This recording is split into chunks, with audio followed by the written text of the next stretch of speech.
औज़ुबिल्लाहिमिनश्शैतानिर्रजीम बिस्मिल्लाहिर्रहमानिर्रहीम। Welcome back to the new lecture. And आज का जो हमारा क्वेश्चन है that is question number 4 from exercise 17.1। And अब यहाँ पे हम इसका पहला पार्ट डिस्कस करते हैं। एंड इसमें जो गिवन डेटा है वो हमारे पास क्या है कि the measurement of angle B is 30 degree, measurement of line segment A B जो है वो 8 सेंटीमीटर है, and the measurement of line segment A C जो है वो 4 सेंटीमीटर है। तो इस ट्राइंगल को कंस्ट्रक्ट करते हैं। सबसे पहले हम एक बेस लाइन ड्रॉ करते हैं दैट इज़ ए बी, और उसकी जो लेंथ है वो हमारे पास 8 सेंटीमीटर। सो मैं यहाँ पे 0 से लेकर 8 तक एक लाइन लगा लेता हूँ। सो दिस इज़ 0 एंड 0 से लेकर मैं यहाँ पे आ गया 8 सेंटीमीटर।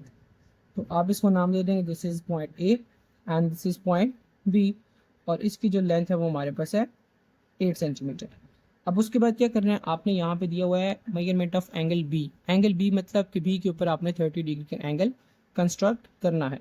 तो आप ये करेंगे, यहाँ पे कंपास को ओपन करें एंड इस बी पॉइंट के ऊपर आपने क्या करना है, एक सेमी सर्कल ड्रॉ कर लें। जब आप सेमी सर्कल ड्रॉ करेंगे तो सेमी सर्कल के ऊपर आपके पास जो पहली आर्क लगाएंगे वो आपके पास एंगल आएगा, एंगल ऑफ 60 डिग्री। ये हमारे पास 60 डिग्री का एंगल आ गया। अब इसी आर्क से आप क्या करें, यहाँ पे एक मज़ीद आर्क और लगाएं और इसको आप 0 डिग्री से बाइसेक्ट करें। जिस पॉइंट पे ये 60 डिग्री, ये यहाँ से जो आपने आर्क लगाई है और ये जो 0 से आपने आर्क लगाई है, जिस पॉइंट पे दोनों ये बाइसेक्ट कर रहे हैं वो आपके पास एंगल बनेगा, एंगल ऑफ 30 डिग्री। तो आप यहाँ पे ये करें कि एक 30 डिग्री का एंगल यहाँ पे ड्रॉ कर लें। तो अब मेरे पास ये एंगल आ गया, एंगल ऑफ 30 डिग्री। ये जो एंगल बना है ये हमारे पास एंगल ऑफ 30 डिग्री है। इसके बाद आपने ये करना है कि आपने ड्रॉ करनी है line segment A C. Means that कि आपने ए से एक आर्क लगानी है और उसकी लेंथ कितनी होनी चाहिए, वो हमारे पास 4 सेंटीमीटर की रेडियस की आर्क आप ड्रॉ करेंगे। तो मैं यहाँ पे 4 सेंटीमीटर जितना इसको ओपन करता हूँ। सो दिस इज़, ये आ गया 0 से लेकर 4 तक।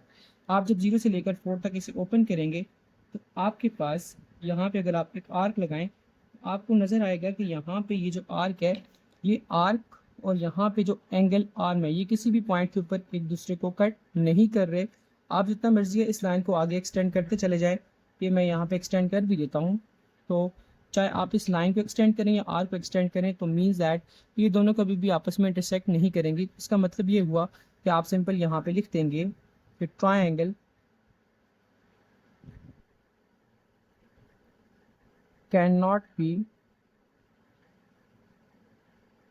कंस्ट्रक्टेड, कि आपके पास ये जो ट्रायंगल है ये नहीं बन सकती, क्योंकि ट्रायंगल के लिए आपके पास 3 साइड्स का होना ज़रूरी है। 2 तो हमारे पास आ गई हैं, लेकिन थर्ड साइड नहीं आ रही, कि वो तब आती है जब ये दोनों आपस में इंटरसेक्ट करते। सो आप सिंपली कह सकते हैं कि triangle can not be constructed. And चलते हैं अब नेक्स्ट क्वेश्चन की तरफ। सो इसी क्वेश्चन का जो सेकेंड पार्ट है वो है हमारे पास कि the measurement of line segment A B is 7 centimetre and the measurement of line segment AC is 5.5 centimeter and the measurement of angle B is 45 degree. So start करते हैं कि सबसे पहले यहाँ पे हमारे पास क्या है कि मेजरमेंट ऑफ ए बी जो है दैट इज़ 7 सेंटीमीटर। आप यहाँ पे 0 से स्टार्ट करें एंड 7 सेंटीमीटर तक की एक लाइन लगाएं। सो मैंने यहाँ 0 से स्टार्ट किया और 7 सेंटीमीटर तक मैंने एक लाइन लगा दी, and this is point A and this is point B, और इसकी जो लेंथ है वो कितनी है, वो है 7 सेंटीमीटर। उसके बाद आपसे कहा हुआ है कि मेजरमेंट ऑफ एंगल बी जो है वो है 45 डिग्री। अब सी पॉइंट हमारे पास है नहीं है कि जिससे हम ये लाइन सेगमेंट ड्रॉ करते हैं। सो हम पहले यहाँ पे क्या करेंगे, एक एंगल कंस्ट्रक्ट करेंगे 45 डिग्री। एंगल आपने बी के ऊपर कंस्ट्रक्ट करना है। सो यहाँ पे आप इसको कंपास को ओपन करें एंड देन फिर आप यहाँ पे सेमी सर्कल ड्रॉ करें।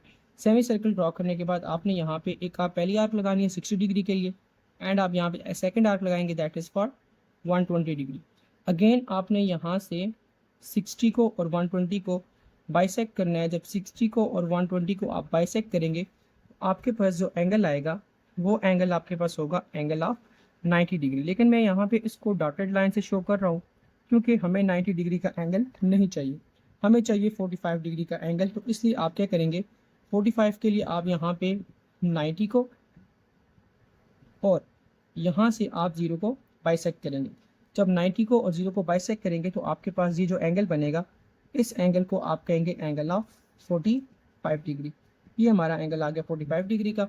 उसके बाद ये है कि आपने करना ही है, आपने ड्रॉ करनी है लाइन सेगमेंट ए सी, और वो जो लाइन सेगमेंट ए सी है उसकी जो लेंथ है वो हमारे पास है 5.5 सेंटीमीटर।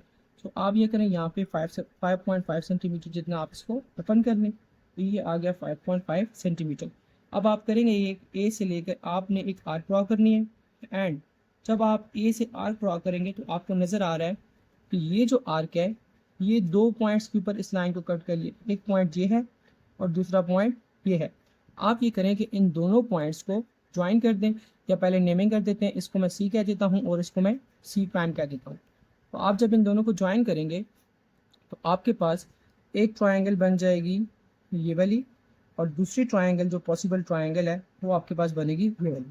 तो मीन्स दैट कि आपके पास जो गिवन डेटा है, इस गिवन डेटा से आपके पास जो दो ट्रायंगल्स बनती हैं वो ये बनती हैं। या तो आपके पास हो सकती है ए बी सी प्राइम, ठीक है, मैं यहाँ पे लिख देता हूँ this is A B and C prime, या ये हो सकती है ए बी एंड सी। ये जो पूरी ट्रायंगल है ये आपके पास आ गई ए बी एंड सी। तो इस तरीके से यहाँ पे आपके पास दो ट्रायंगल बन सकते हैं। अब आ जाते हैं इन दोनों क्वेश्चन के स्टेप्स ऑफ कंस्ट्रक्शन के ऊपर। सो मैंने ऑलरेडी लिख के रखे हुए हैं। सो ये आगे आपके पास क्वेश्चन नंबर 4 के पार्ट 1 एंड पार्ट 2 के स्टेप्स ऑफ कंस्ट्रक्शन, आप इनको अपने पास नोट डाउन कर लें। एंड इस तरह की मज़ीद अच्छी अच्छी वीडियोज़ देखने के लिए मेरे चैनल को लाइक करें, सब्सक्राइब करें, कमेंट करें और बेल आइकन पर प्रेस करें ताकि हर नए आने वाली वीडियो जल्द से जल्द आप तक पहुँच सके। Thank you very much.